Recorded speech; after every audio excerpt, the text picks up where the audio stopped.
la parole tout à l'heure si vous avez des questions à poser à Fabien Bardinet.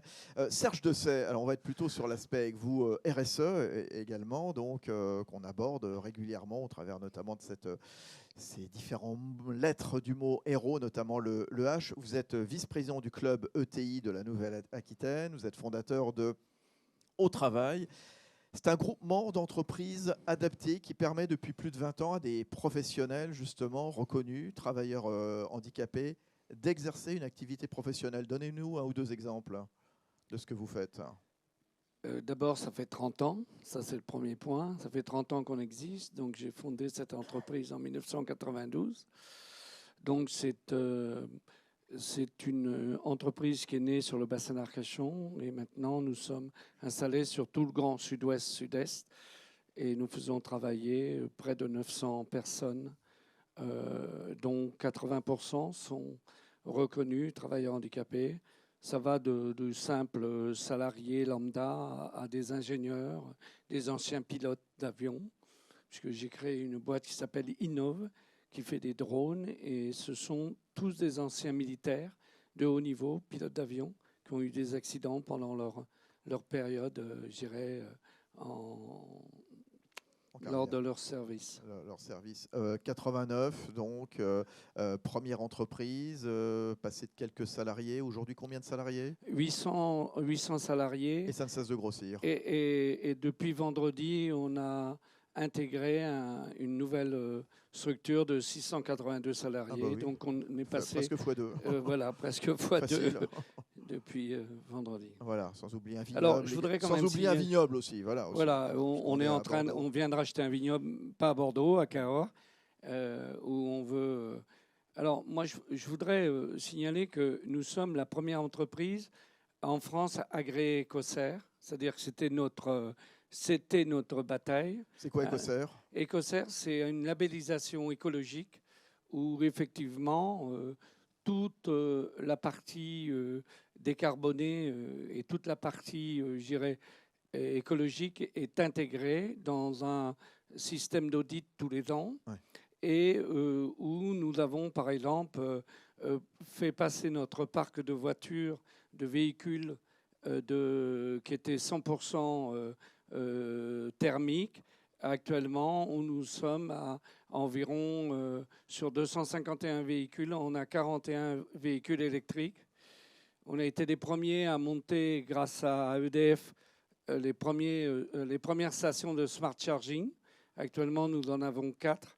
Je ne sais pas si vous savez ce que c'est que le smart charging. C'est simplement un système de bornes qui, effectivement, vous recharge la voiture, mais peut aussi décharger la voiture pour renvoyer l'électricité stockée dans les véhicules, les renvoyer sur le courant, quoi. Ouais. Voilà. Pourquoi vous avez créé Au Travail? Il y a une expérience personnelle? Oui, il y a une grande expérience professionnelle. Moi j'ai fait des études médicales, je suis médecin. J'ai eu un grave accident à l'armée et j'ai passé 6 ans de ma vie sur un fauteuil roulant.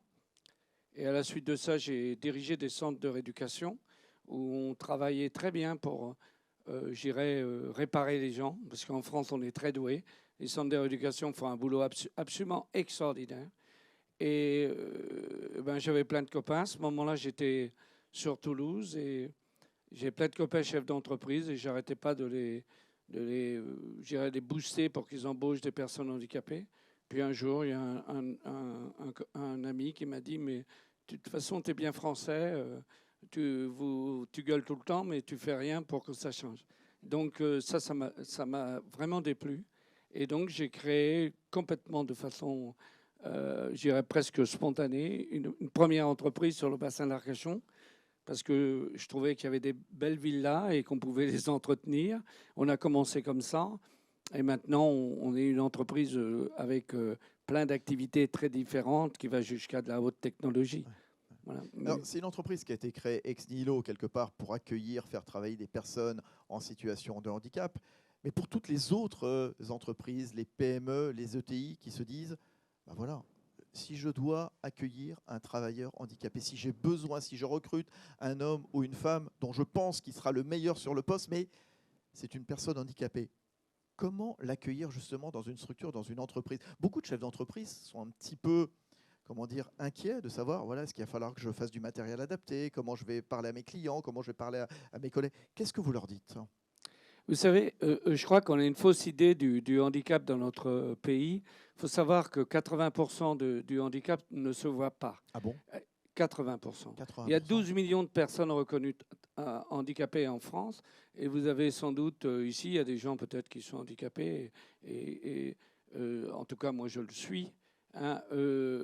Effectivement, on a un a priori, dans notre pays, on a mené une politique très institutionnelle du handicap. C'est-à-dire qu'on a dit on va soigner et après on a créé les sourds, les aveugles, les handicapés mentaux, voilà. Et moi j'ai voulu casser ça. D'abord, il faut savoir qu'on est une entreprise capitalistique, ce qui n'existait pas, ça fait 30 ans.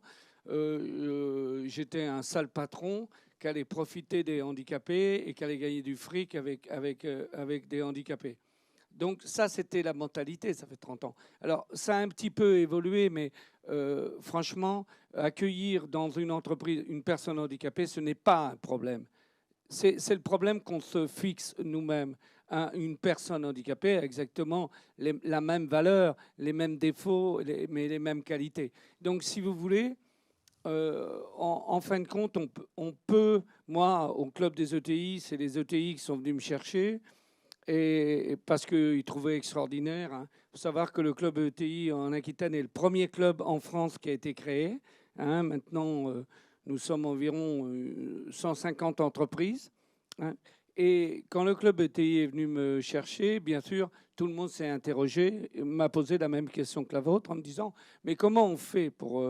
Et en fin de compte, je leur dis, vous faites comme vous embauchez une compétence. Et après, vous gérerez le problème du handicap. Ce n'est pas un problème. Alors, c'est vrai aussi que pour une entreprise, c'est compliqué parce qu'on a créé plein de services. Plein de services. Par exemple, il faut savoir qu'on était le seul pays en Europe qui ait un pôle emploi spécialisé pour les handicapés, qu'on appelait Cap Emploi. Bon, ça y est, ça vient d'être jumelé avec Pôle emploi. Mais c'était quand même assez incroyable qu'on puisse faire des choses pareilles. Ça voudrait dire qu'on va le faire pour, moi je ne sais pas, pour les femmes, pour les… C'était ridicule. Et moi, je me suis toujours battu sur ce sujet en disant, vous n'avez pas, il n'y a pas d'autres contraintes que les capacités et les performances et les compétences de la personne handicapée que vous recevez. Si effectivement, s'il est ingénieur, c'est pas parce qu'il est sur un fauteuil roulant. Bon, il y a une adaptation, certes. Il y a quand même une adaptation des lieux de travail, il y a quand même une adaptation du matériel qui va être confié à des gens selon qu'ils sont valides ou pas. Vous êtes d'accord avec ça? Bien sûr. Moi j'ai des personnes,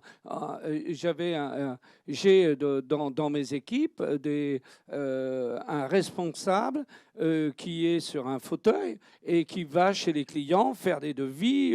Ça pose aucun problème. C'est nous qui avons équipé, on avertit les gens si c'est accessible ou pas, et ça pose pas beaucoup de problèmes en fin de compte. C'est nous qui nous mettons, et c'est l'entreprise qui se met le problème. Et puis, c'est vrai qu'on a cette vision en France sur les personnes sur un fauteuil roulant et les personnes mongoliennes. Ils représentent 150 000 personnes en France. 150 000 personnes, il y a 12 millions de personnes handicapées. C'est fou. Vous disiez tout à l'heure 80% des handicaps de personnes handicapées ne se voient pas comme tels, justement. Les gens ont du mal à déclarer leur handicap. Comment les pousser quelque part à le déclarer si c'est nécessaire? Je voyais par exemple la Société Générale qui va offrir des complémentaires santé, des mutuelles, leurs mutuelles exactement, à ceux et celles qui vont se dire je suis handicapé quelque part. C'est une façon un petit peu de bien sortir. Sûr. Ouais. Mais nous, il y a même dans notre entreprise, on a des candidats qui viennent et qui nous disent pas, ils veulent pas nous dire qu'ils sont handicapés, alors qu'ils connaissent, ils savent que notre entreprise est vraiment spécialisée, que c'est notre ADN. Alors c'est très drôle Puis au bout d'un moment, ils voient les choses un peu. Ils se disent, ah ben oui, mais moi j'ai une reconnaissance de. Ah bon, bon, mais pas de problème. On vous a pas embauché parce que vous étiez handicapé, on vous a embauché parce que vous avez des compétences. Est-ce qu'on peut lier les deux mots, handicap et performance? Bien sûr que Oui, oui. oui. Bah, Comment la faire, preuve, la preuve, ouais, la preuve. comment faire de l'inclusion un sujet majeur au sein de l'entreprise, justement? Parce que tout ce que vous nous dites, on ne le perçoit pas forcément, on ne le sait pas. Peut-être le handicap fait peur. Ce que vous nous dites, c'est handicap égale performance. Oui, oui. Moi, en tout cas, quand on voit par exemple le taux d'absentéisme de mes entreprises, Oui. il est plus bas, hein, que la moyenne générale en France. Donc c'est bien un signe. Donc c'est moins d'absentéisme que la moyenne nationale. Comment les personnes handicapées ont traversé la crise? Parce qu'on tire les leçons un petit peu de la crise, comme on l'a fait dans la première table ronde, justement. Est-ce que ces personnes handicapées ont été davantage vulnérables ou pas à vos yeux, Serge? Oui, oui, certes oui, mais en fin de compte, moi je peux vous parler de mon entreprise. Mon entreprise, on a été arrêté 1 mois et demi Hein. au total. On a fait un meilleur chiffre d'affaires et on a augmenté nos marges. Pour quelle raison? C'est une raison toute simple. C'est que quand les personnes ont repris le travail, ils avaient une telle motivation parce que ça avait été tellement dur pour eux. Parce que souvent, les personnes handicapées vivent quand même assez isolées. Assez isolées. Souvent, surtout sur nos salariés, je dirais les salariés basiques, ça a été compliqué pour eux parce qu'ils habitaient des petits appartements, des choses un peu. Et en fin de compte, ils n'avaient qu'un seul objectif, c'est reprendre le travail. Donc quand ils ont repris le travail, sur toutes les structures, on a senti un souffle et vraiment une productivité qui a augmenté parce qu'ils avaient peur de perdre leur boulot aussi. Vous avez devant vous des chefs d'entreprise, des dirigeants de PME, d'ETI. Comment les entreprises, elles doivent se faire connaître sur leurs bonnes pratiques? Est-ce qu'il y a un index des bonnes pratiques quand on parle de handicap? Oui, moi je sais que j'aide beaucoup au sein du club des ETI Hein. où il y a les fleurons de notre On vous région, hein. demande quoi? J'interviens souvent, ou mes collaborateurs, on va intervenir auprès des directeurs des différents services et on va un peu démystifier, démystifier un peu la manière dont on doit aborder le recrutement et je dirais, le management des personnes handicapées. Une personne handicapée se manage de la même manière je dirais qu'une personne normale. Encore, qu'est-ce que ça veut dire une personne normale? Donc, si vous voulez, je crois que c'est l'idée qu'on s'en fait. Et moi, je voudrais revenir sur vos propos. Je pense que nous, en tout cas, ça fait très longtemps au travail qu'on fait du RSE. Et ça fait très longtemps qu'on fait du télétravail, mais très longtemps. Ça fait 15 ans quand j'ai décidé puisqu'on est une entreprise de paysage très importante, on a 350 salariés sur cette entreprise, donc c'est quand même relativement conséquent. Quand on a décidé de tout arrêter sur la partie chimique, hein, on a dit on arrête tout, c'est fini, on fait le virage, on s'en va, on va travailler autrement. Donc, à ce moment-là, on a perdu la première année 30% de notre chiffre d'affaires. 30%. Mais Et donc, c'était difficile. Ça a été compliqué. Et maintenant, eh bien, on a triplé notre chiffre d'affaires sur cette unité-là. Donc, ça veut bien dire qu'on avait pris la bonne. Donc, on a aussi développé tout un tas de choses qu'il fallait adapter. Par exemple, au niveau du matériel, on a décidé de passer de tout thermique au tout électrique. plus léger, Pour donc quelle raison? Pour quelle raison? léger? Plus léger, Ah oui. pas de bruit, pas de nuisance. Aussi, donc ça a été une révolution parce que la plupart de nos salariés étaient formés avec cette idée du thermique, il fallait que ça fasse du bruit, fallait que on avait l'impression qu'il y avait de la puissance. Et donc, on a beaucoup galéré. Donc, on a créé un centre de formation qui se trouve près de Montpellier. Et donc, on a formé nos salariés en leur disant, attendez, vous verrez, c'est plus efficace pour vous et vous allez mieux travailler. Et vous allez surtout, le soir, vous sentir un peu mieux que de travailler avec du matériel. Le bien-être au travail, on en parlait voilà. tout à l'heure. Est-ce qu'il y a une ou deux questions éventuellement, soit à Fabien Bardinet pour évoquer les questions d'innovation, soit à Serge Dessay pour évoquer les questions de RSE avant une pause? Alors, attends, Alban, attends, bouge pas. Attends, voilà. Merci. Peut-être une question pour vous, Fabien, mais c'est justement cette alliance entre technologie et inclusion. Comment vous m'aviez beaucoup parlé de robotique au travail, justement. Comment vous la mettez en œuvre et quelle est votre vision sur ce sujet, notamment peut-être sur celle d'Airbus? Alors, donc moi, je retiens le propos de Serge, que j'aurais sans doute pas aussi bien exprimé, mais sur l'idée que le handicap n'est pas un sujet, ou n'est le sujet que de celui qu'on veut se faire. Je vais vous donner une anecdote. Il y a quelque temps, donc moi je constitue un nouveau programme, une nouvelle équipe chez Airbus, et les gens m'ont dit on va mettre l'inclusion dans les valeurs de notre organisation. Et je dis, il y en a hors de question. Les mecs m'ont dit mais ça va pas quoi. Et je dis mais je veux bien que vous mettiez inclusion dans les valeurs de notre organisation si vous rajoutez aller aux toilettes quand on en a envie. Parce que pour moi ça relève de la même chose. Donc autant et c'est très très puissamment au cœur des valeurs d'Airbus. Et qui sont développées par Airbus, aussi bien sur handicap que sur toute forme d'altérité et d'être soi, en fait. Et je pense que c'est une richesse fondamentale. Cette entreprise a été créée autour de ça. Il y a longtemps, multinationalité, et elle est riche de ces différences. C'est pour moi le sujet fondamental. Accepter que la différence est une richesse et pas un handicap. Et on se réjouit de ça, et c'est notre quotidien. Voilà, donc en fait, c'est difficile d'en parler tellement c'est juste évident.